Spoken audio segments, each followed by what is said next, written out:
protection of the Muslim minority in a majority Hindu India. Obama साहब ये क्या कह डाला?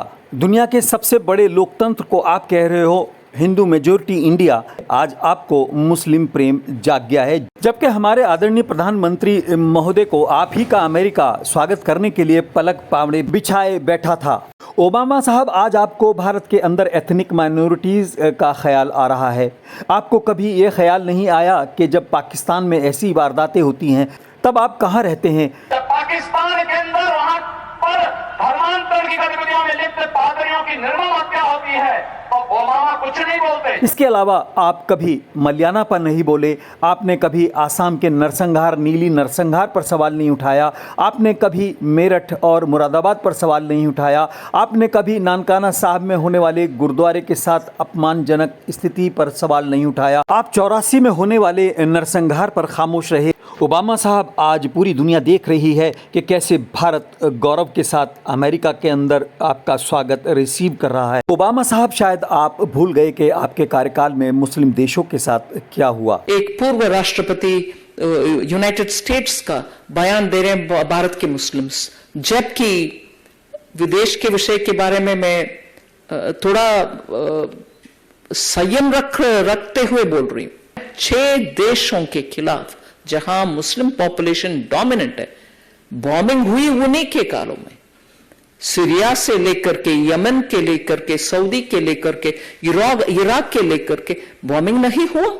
इस सब के लिए बीजेपी किसी हद तक विपक्ष को भी जिम्मेदार बता रही है। हमारे विपक्ष भी बाहर जाकर के बात करने के समय भारत के हित में नहीं बात करते हैं, क्योंकि प्रधानमंत्री मोदी जी को वो डिफीट कर नहीं पाएंगे, ऐसे लोगों को उछालते हैं।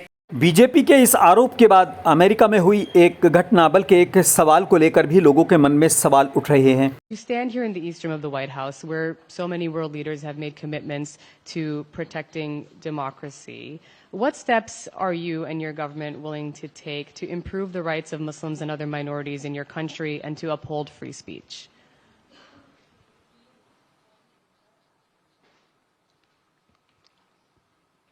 जी हाँ, अमेरिका के अंदर प्रधानमंत्री जी से जब ये सवाल किया गया कि भारत के अंदर मुसलमानों को लेकर आप क्या कर रहे हैं, तो भले ही मोदी जी कुछ देर के लिए खामोश हो गए हैं और लाजवाब हो गए हों, लेकिन एक सफल पॉलिटिशियन, बल्कि एक शार्प पॉलिटिशियन की तरह उन्होंने सवाल के जवाब को पलटकर मुंह तोड़ जवाब दे डाला। मुझे आश्चर्य हो रहा है कि आप कह रहे हैं कि लोग कहते हैं नहीं, भारत डेमोक्रेसी है। और जैसा राष्ट्रपति बाइडेन ने कहा, भारत और अमेरिका दोनों के डीएनए में लोकतंत्र है। लोकतंत्र हमारा स्पिरिट है, लोकतंत्र हमारी रगों में है, लोकतंत्र को हम जीते हैं और हमारे पूर्वजों ने उसको शब्दों में ढाला है संविधान के रूप में। और हमारी सरकार लोकतंत्र के मूलभूत मूल्यों को आधार लेकर के बने हुए संविधान के आधार पर चलती है।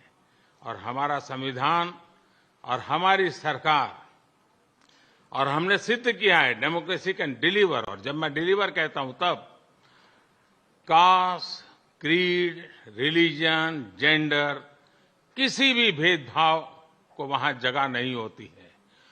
और जब हम लोकतंत्र की बात करते हैं तब अगर ह्यूमन वैल्यूज नहीं है, ह्यूमैनिटी नहीं है,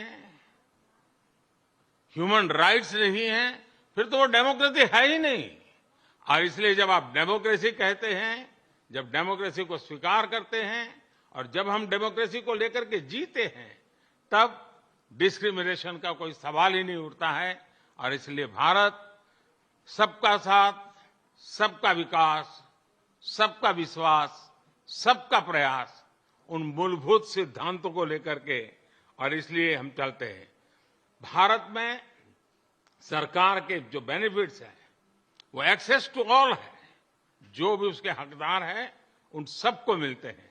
इसलिए भारत के लोकतांत्रिक मूल्यों में कोई भेदभाव नहीं है, न धर्म के आधार पर, न जाति के आधार पर, न उम्र के आधार पर। लेकिन ओबामा साहब, आपने इस स्वागत के दौरान जो एक बात कही वो सबसे गंभीर है कि क्या हिंदू इंडिया और मुस्लिम India. If you do not protect the rights of ethnic minorities in India, conflicts.